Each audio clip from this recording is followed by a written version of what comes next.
Mesdames et messieurs, bon après-midi. Vous êtes sur Cam News 24 et ITFM 103 depuis Garoua. 40e anniversaire du RDPC, le parti du Rassemblement démocratique du peuple camerounais, a célébré son 40e anniversaire à Ouro-Kessoum, Lagdo, rassemblant militants et dignitaires autour du thème « Prêt derrière le président Paul Biya pour une victoire claire à l'élection présidentielle ». Voilà, mesdames et messieurs, pour la vitrine de ce journal. À Ouro-Kessoum, Lagdo, le parti RDPC a célébré avec ferveur et unité son 40e anniversaire. Sous le thème « Tenons-nous prêts derrière le président Paul Biya pour relever le défi d'une victoire nette, transparente, sans bavure du candidat RDPC à l'élection présidentielle », militants et dignitaires se sont rassemblés pour exprimer leur engagement renouvelé au sein de la section Benoué Sud-Est. Les détails avec Boubakari Adama. Nous sommes à Ouro-Kessoum Lagdo, un lieu empli d'histoire et de passion où se déroule une célébration grandiose. Ce 24 mars 2025 marque le 40e anniversaire du Rassemblement démocratique du peuple camerounais, le RDPC. Une occasion mémorable qui a réuni des militants fervents, des dignitaires et des sympathisants autour d'un thème puissant. Tenons-nous prêts derrière le président Paul Biya à relever le défi de la victoire nette, transparente et sans bavure du candidat RDPC à l'élection présidentielle. À 11h précises, le cortège du sous-préfet de l'arrondissement de Lagdo a fait son entrée majestueuse sur l'esplanade de l'école publique de Ouro-Kessoum. Accueilli par le président de la section RDPC Benoué Sud-Est, la présidente de l'OF et une marée humaine de militants en liesse. La ferveur était palpable et l'atmosphère électrisante. Après une installation solennelle à la tribune, les chœurs se sont unis pour chanter l'hymne national, un moment d'émotion qui a marqué le début officiel des festivités, suivi par une prière œcuménique dirigée par des dignitaires religieux, symbole d'unité et de paix. Et alors que les chants s'élevaient dans le ciel de Ouro-Kessoum, la piste a été cédée au groupe de danse traditionnel. Ces artistes ont su insuffler un ton festif à cette communion populaire, rappelant à chacun l'importance de nos racines culturelles. Le moment tant attendu est enfin arrivé. La parole a été remise au président de la sous-section RDPC Ouro-Kessoum, un mot de bienvenue vibrant qui a galvanisé les troupes et ravivé les esprits militants. Puis vient le discours tant attendu de Mangil Baïssa Toumba, président de la section RDPC Benoué Sud-Est. Avec éloquence et passion, il a su capter l'attention de tous, exposant les défis à venir tout en appelant à une mobilisation générale derrière le président Paul Biya. Je suis presque convaincu parce que vous-même vous avez assisté tout à l'heure au défilé. Les militants RDPC de la Benoué Sud-Est sont convaincus qu'ils seront avec le président Paul Biya et ils vont tous voter pour le président Paul Biya aux élections prochaines. La lecture de la motion de référence et de soutien à son excellence Paul Biya par l'OJ RDPC a résonné comme un écho puissant dans cette assemblée. En cette circonstance de veille à l'élection présidentielle, nous garantit et nous rassure d'ores et déjà de la participation massive de la jeunesse.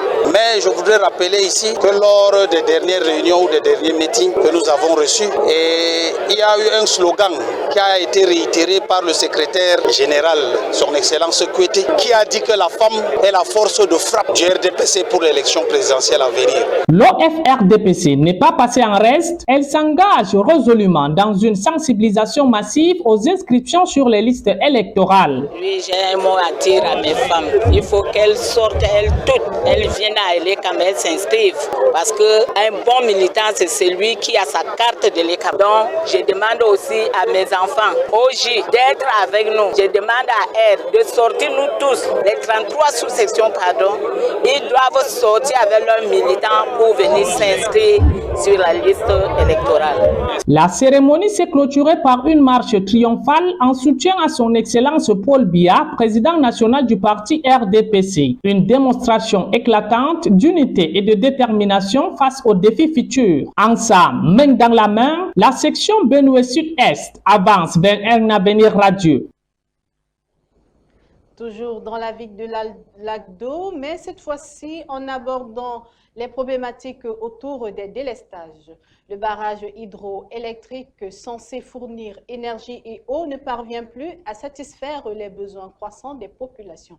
Dans ce reportage de Boubakari Adama, observons les méfaits de ces délestages sur les activités des populations. Reportage. Dans l'arrondissement de Lac, une réalité tragique se dessine, marquée par des coupures d'électricité intempestives qui plongent cette ville dans l'obscurité. Située à 64 km de la ville de Garoua, Lac d'Eau abrite pourtant un symbole de progrès. Le barrage hydroélectrique du même nom, construit avec la promesse d'alimenter le nord du pays et d'irriguer 15 000 hectares de terres cultivables. Ce barrage, long de 308 mètres, et haut de 40 mètres, semble aujourd'hui être un mirage de lumière au milieu d'une nuit interminable. Malheureusement, l'ironie cruelle réside dans le fait que Lac d'Eau, bien que porteuse d'un potentiel immense avec son réservoir capable de contenir 7,7 milliards de mètres cubes, est devenue la première victime des délestages. En effet, depuis plus d'une décennie, cette ville est sacrifiée sur l'autel de l'insouciance énergétique. Comment expliquer que la cité Eneyou, qui devrait être solidaire des besoins énergétiques de Lac d'Eau, ne connaissent jamais les affres des coupures? Pendant ce temps, nos citoyens ici ne peuvent même pas espérer une journée complète sans interruption électrique. Ce jeu de lumière tragique ne laisse que peu d'espoir aux habitants dont les activités dépendent entièrement d'une électricité devenue capricieuse. La patience devient une nécessité cruelle alors que des familles se retrouvent plongées dans le noir, attendant désespérément un retour à la normale, une situation alarmante qui laisse la ville sans voix et qui sape les fondements même de notre quotidien. À cela s'ajoute un autre fléau, le ravitaillement en eau potable. Chaque année, au mois de mars, les habitants de la ville de Lac d'Eau subissent une double peine, 2 à 3 semaines sans eau ni électricité. Une aberration dans une région où l'accès à ces ressources devrait être un droit fondamental. Un appel urgent est lancé aux décideurs. Il est grand temps de sortir Lac d'Eau du noir et de redonner vie à cette ville meurtrie par un système défaillant. Car la population mérite mieux qu'une existence rythmée par l'incertitude et l'inquiétude. Dans le sud, le village de Mémé 2 a constitué un comité de développement spécial pour accompagner la commune dans l'exécution et la supervision des projets. Cette organisation consultative est au service de la municipalité et l'administration. Myriam Moumouni nous fait le point. Spécial et d'abord pourtant papa tu portes les galops. Nous sommes représentés ici dans le village, lui appelé papa. Ce jour, le village de Mémé s'apprête à écrire une nouvelle page de son histoire. La cérémonie de consultation des notabilités coutumières, présidée par le sous-préfet de l'arrondissement de Bipindi, marque le début d'une ère de collaboration et d'engagement. Ce rassemblement symbolise la volonté des habitants d'unir leurs forces pour faire face aux défis du développement local.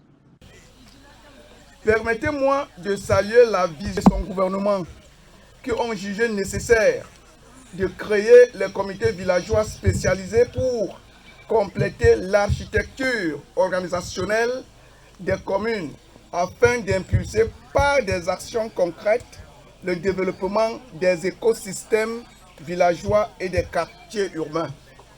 Sous un ciel radieux, les notables se réunissent, porteurs d'espoir et d'ambition. Les discussions s'animent autour des projets concrets qui transformeront le quotidien des villageois. Chaque voix compte, chaque idée est précieuse, car c'est ensemble qu'ils construiront l'avenir de Mémé. Par rapport au nouveau bureau qui vient d'être installé, nous attendons de subvenir aux besoins de la communauté.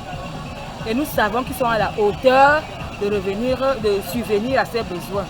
Bon, par ailleurs, nous tenons à remercier le maire de la... Le comité de développement local qui sera mis en place est bien plus qu'une simple structure administrative. Il incarne la promesse d'un avenir meilleur. Les actions envisagées toucheront divers domaines: l'éducation, la santé, les infrastructures et l'agriculture. Avec la détermination des notables et le soutien du sous-préfet, Mémé s'engage sur la voie du progrès durable. En ce moment historique, les habitants ressentent une énergie nouvelle. La création de ce comité est l'occasion rêvée de redynamiser le village et d'encourager chacun à participer activement au développement commun. Ainsi, avec fierté et enthousiasme, Mémé se lance dans cette aventure collective, déterminée à bâtir un avenir prospère pour des générations à venir.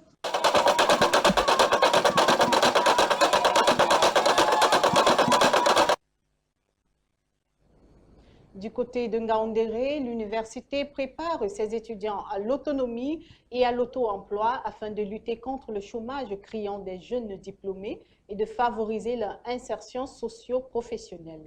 Tel est l'objectif d'un atelier de formation pratique aux divers métiers organisé par la Délégation générale des étudiants sous la supervision de son recteur, le professeur Mohamedou Abdoulmoumini. Reportage. L'université de Ngaoundéré prépare les étudiants à l'autonomie et à l'auto-emploi à travers des formations pratiques et variées.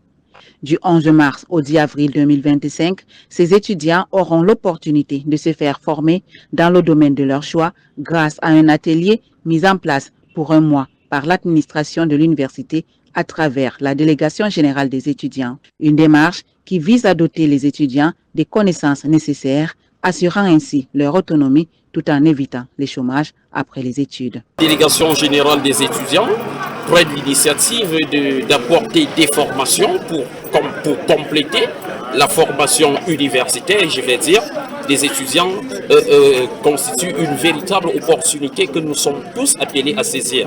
Une grande contribution à l'étudiant. Vous avez vu une anecdote sur les réseaux sociaux. Nos grands frères docteurs se retrouvaient devant le ministère de l'enseignement supérieur pour réclamer ne serait-ce qu'un emploi. Nous ne voulons plus se retrouver dans ce genre de situation. À la sortie de notre formation universitaire, il faut que nous soyons étudiants, nous soyons autonomes. Art oratoire, culinaire, laitière, pâtisserie, savonnerie, marketing, informatique de maintenance, couture, conduite et bien d'autres modules de formation sont offerts aux étudiants, avec des formateurs qualifiés et mobilisés pendant un mois pour dispenser les cours dans les domaines sollicités.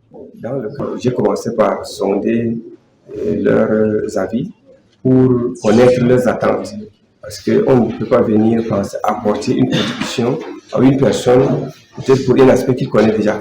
Alors, il est donc question de savoir qu'est-ce qu'ils veulent. Les étudiants inscrits à cette formation ont répondu en nombre à la cérémonie de lancement qui s'est tenue à l'amphithéâtre Belaka Samboum. Leur présence témoigne de leur intérêt à cette initiative. Ils sont de plus en plus nombreux à bousculer la porte de cet atelier. Cette formation, je trouve intéressante parce que ça va me permettre de familiariser avec le monde informatique. Cette formation pratique, débutée le 11 mars pour un mois, est une première à l'université de Ngaoundéré. Elle représente une occasion unique pour chaque étudiant d'acquérir une connaissance de base essentielle pour trouver un travail ou créer son entreprise. Toujours dans le secteur éducatif, l'extrême nord du Cameroun s'apprête à améliorer son offre grâce au projet de gouvernance locale et de communautés résilientes. 5 établissements d'enseignement secondaire verront le jour dans cette région du pays à la faveur d'une convention de financement. Yves Tadiofo et Ghislain Kougan nous font le point.